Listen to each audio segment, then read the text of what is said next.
네, 찬미 예수님. 찬미 예수님. 오늘은 우리 그리스도인들의 인간 관계에 대해서 말씀을 드리도록 하겠습니다. 우리 인간 관계의 모범이 예수 그리스도이신데 오늘 독서와 복음에 아주 잘 나타나 있습니다. 결국에는 우리가 세상을 살아가면서 상대방이 바뀌고 세상이 바뀌려면 내가 먼저 바뀌어야 되겠죠. 내가 바뀌고 상대가 바뀌면 세상도 바뀝니다. 그런데 역으로 나는 안 바뀌고 너만 바뀌어라 한다면 세상이 과연 바뀔까요? 이런 점에서 우리 인간관계를 돌아보면 저도 저를 보면은 상당히 기쁜 일도 많았지만 아주 힘들고 어려운 일도 계속 있습니다. 이것이 인간 생활이죠. 저도 로마에서 공부할 때부터 어렸을 때부터 모범생들이 사실은 괴로움들이 많아요. 뭐 제가 저 자신을 모범이라고 하지는 않지만 엄마 아빠 말을 한 번도 안 들어본 적이 없거든요. 그러니까 지금 고생하는 거 한 번 안 들었어야 되는데 여러분들 가정에서 자녀들이 어떤 자녀가 여러분들 걱정됩니까? 자기 수업, 숙제, 자기 일 꼬박꼬박 잘하는 학생이 걱정됩니까? 아니면 방도 안 치우고 하기 싫다고 하고 이런 자녀가 걱정이 됩니까? 그 당시에는 두 번째 아이가 걱정될 수 있지만 자라면서는 성인이 되면서는 첫 번째 아이가 참으로 걱정됩니다. 이것이 인간관계예요. 인간의 기준으로만 바라볼 때는 어렵다는 거죠. 이거 뭐냐? 사람들은 기본적으로 저도 논문을 쓰던 또 세미나에서 논문을 발표하든 또 책을 쓰던 또 신부로서 얘기를 하던 또 교수로서 학생들을 가르치던 그 반응들에 대해서 상당히 민감한 것이 사실입니다. 회의에 있어서도 내가 나의 의견을 얘기할 때 쭉 들은 다음에 상대방이 난 그건 아니라고 생각해. 그때부터 이제 좌절감이 와가지고 미움이 시작되는 거예요. 물론 상대방이 말을 잘하면 얼마나 좋겠습니까? 그런데 현실은 나와 같지 않다는 것은 바로 사실들이죠. 그런 점에서 있는 그대로 인간관계에서 우리가 생각할 수 있는 신앙이라고 하는 것은 인간관계의 가장 기본은 상대방이 변화되기를 바라는 것은 물론 기도하고 있겠지만 내가 바뀌어야 된다는 거죠. 내가 바뀌려면 어떻게 돼야 됩니까? 내가 용기를 가져야 되고 왜 상대방이 나를 거부하기 위해서 한 말은 아닌데 내가 왜 거부를 느끼는가? 실제로 센 말들이 많이 오긴 해요. 그러나 그런 사회가 저는 어떤 측면에서 상당히 건강한 사회예요. 표현하고 싶은데 표현 안 하고 감추고 있다? 뭐 제가 다 그렇게는 얘기는 안 하지만 유럽이라는 사회, 미국이라는 사회 보십시오. 또 일본이라는 사회, 그들의 발전은 대단합니다. 그런데 살아보니까 점잖고 또 예의 바르고 참 좋아요. 우리도 그걸 배울 필요는 분명히 있어요. 그런데 인생 살면서 그것이 우리를 거부당하게 했을 때의 사실하고는 다르다는 것이죠. 오히려 우리나라라든가 저도 러시아에서도 이제 많이 이제 생활해 봤는데 외적으로 보면은 늘 문제투성이 힘든 것 같아요. 그러나 한편으로 돌아보면 하고 싶은 말 하고 사는 거예요. 상대방에게 상처를 주기보다는 내가 하고 싶은 말을 정지 없이 하다 보니까 상처가 된 거죠. 이런 점들이 우리가 살아가는 데 있어서 어려움을 줄 수 있지만 결국에는 상대방이 하는 그 말을 내가 교정하려고 하지 말고 내 스스로 내가 나의 용기를 가지고 그런 말을 받아들일 수 있을 때 이것이 예수 그리스도의 인간관이라는 걸 말씀드리고 싶어요. 오늘 복음에서도 그렇고 오늘 제1독서에 보게 되면 사무엘이 하나님의 부르심을 받았는데 3번이나 받았는데 못 알아들어요. 그걸 누가 하느님께 말씀을 들어 안내했습니까? 엘리라고 하는 선생님이에요. 3번씩이나 못 알아듣는 사무엘을 구박하지 않고 엘리는 친절하게 이렇게 말합니다. 가서 자라. 누군가 다시 너를 부르거든 주님 말씀하십시오. 당신 종이 듣고 있습니다. 하고 그 해법을 안내해드리는 그 경험이 많은 스승님의 역할을 한다는 거죠. 이런 스승이 우리에게는 필요하죠. 대부라고 하는 우리 상당히 좋은 이런 그 역할들이 있는데 대부대모는 이런 역할이죠. 같이 술 먹어주고 같이 밥 먹어주고 그것도 좋아요. 그러나 하느님의 소리를 못 들을 때 안내해 주는 거예요. 사제도가 그런 역할이다, 저도. 그러니까 매일 10분 강론을 하는 겁니다. 오늘 복음을 보십시오. 오늘 복음에서 세례자 요한의 제자 2명이 제자가 스승과 함께 있는데 예수님이 지나가요. 세례자 요한이 뭐라고 했습니까? 보라, 하느님의 어린 양이시다. 하느님의 어린 양을 본인이 소개해. 그랬더니 이 두 제자가 예수님을 따라가는 거예요. 따라가면서 또 예수님은 그 온 사실을 알고 무엇을 찾느냐 하고 물어봐요. 그러니까 대뜸 어디서 살고 있어요? 그러니까 뭐라고 그랬어요? 주소는 안 알려주고 와서 봐라. 이건 뭡니까? 세례자 요한은 자신의 제자를 자기보다 훨씬 더 훌륭한 주님께 안내했다는 겁니다. 그리고 예수님을 인정해 준 거예요. 인정이 첫 번째의 인간관계의 중요한 점입니다. 인정해 준다는 거. 내가 나를 인정하는 거 아니라 내가 상대방을 인정해 주는 거죠. 내 제자가 글로 갈 정도로 그 사람을 인정해 주는 거예요. 인정을 해서 가봤더니 예수님은 더욱더 와서 보라고 친절하게 돼. 친밀감. 두 번째는 친밀감. 인정이 첫 번째고 두 번째는 친밀감이고 동반이고 함께 머무는 겁니다. 이거는 과정이에요. 여기까지도 다 할 수 있어요. 그러니까 이 제자들이 예수님한테는 뭐라고 호칭할까요? 랍비 하고 하면 랍비. 랍비는 선생님이라는 뜻이죠. 선생님 하고 물어봐요. 오늘 복음에서 예수님의 정체성이 세 가지가 나옵니다. 세례자 요한에게는 예수님은 하느님의 어린 양이고 그 제자들에게는 예수님은 랍비예요. 랍비. 그때까지는 예수님도 아니에요. 구세주도 아니에요. 함께 머물고 나니까 주님과 함께 거처하고 나니까 이제 그 둘 중에 하나인 안드레아가 자기 형한테 가는 거예요. 형한테 가서 똑같이 나는 메시아를 만났어 하고 소개해 주는 거예요. 인정해 주는 거죠.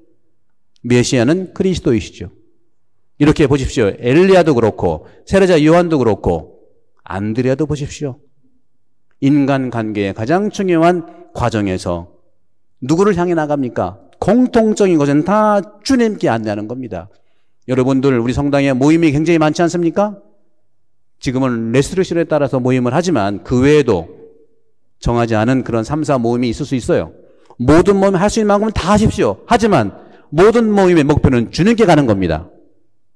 주님께 간다고 하는 그 자세만 가지고 모임을 하면은 그 문제는 그 모임은 점점 발전되고 더 성장할 겁니다. 그러나 그걸 잊어버리고 인간의 그러한 친밀감만 가지고 산다면 분명히 거기에는 갈등과 싸움과 미움과 분열이 있을 수밖에 없습니다. 이것이 역사의 사실입니다.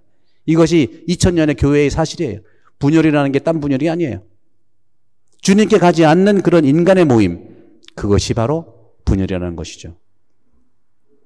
그런 점에서 오늘 주님께서 말씀하신 그렇게 안내하고 주님께 갔더니 베드로에게 예수님 뭐라고 합니까? 새로운 이름을 불러주지 않습니까? 새로운 이름. 너는 케파다. 너는 베드로이다. 시몬에서 케파가 되는 거예요. 그래서 교회에 초석이 됐지 않습니까? 이 사실에서 우리는 인간관계의 목표도 주님을 향해서 갈 때 그 방법은 주님께서 세워주신다는 거죠. 그렇지 않고 우리가 내 마음대로 지적하고 내 마음대로 조종하고 그것이 내 아들, 딸이라 하더라도 지적하고 조종하고 지시하고 하면 그건 내 사람이 되는 게 아니에요. 그때는 힘이 없으니까 듣다가 나중에는 듣지 않습니다. 아까 말씀드렸죠? 정말 부모님 속을 안 새기고 자기 일을 열심히 하는 사람이 있어요. 나쁘지 않죠? 저도 그런 사람 중에 하나였었어요. 제가 부모님한테 혼난 적이 한 번도 없었어요. 그래서 신학교 간지는 모르겠어요. 그러나 살면서 무척 쉽지는 않았습니다. 인간관계에 있어서.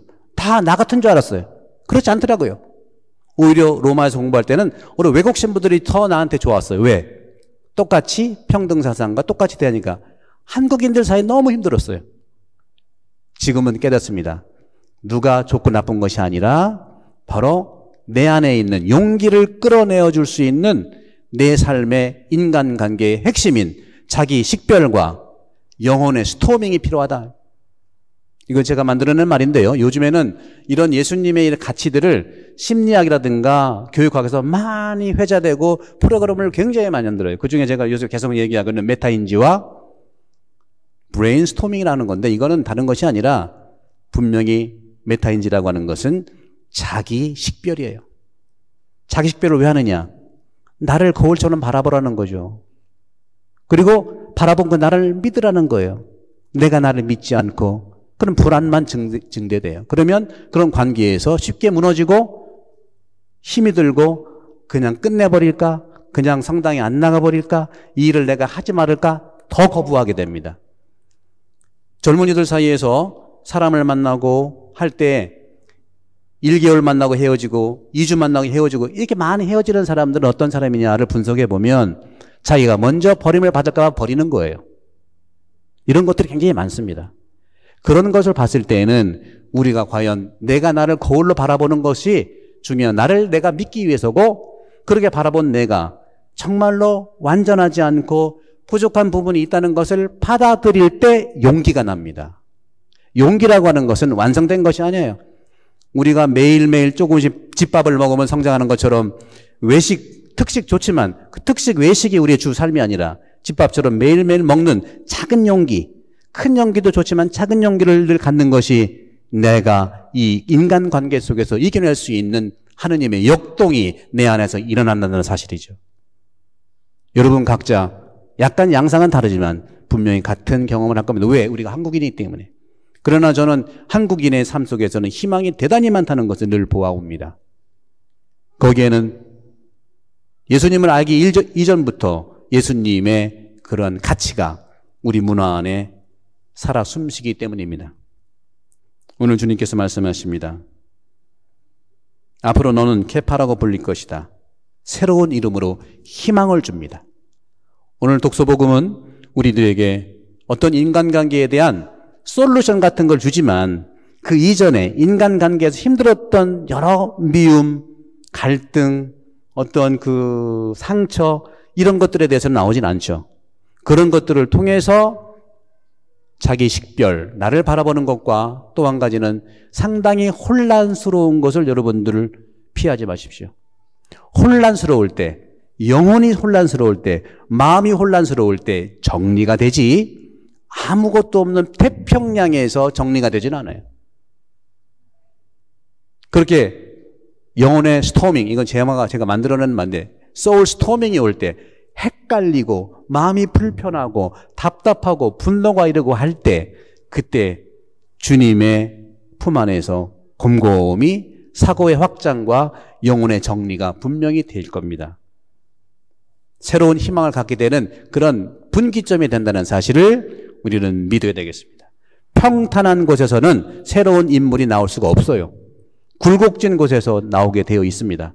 그런 점에서는 외적으로 한국 사람들이 굉장히 불안해하고 한국 사람들이 굉장히 걱정스럽다고 하지만 저는 그렇지 않습니다. 그것이 건강한 사회예요.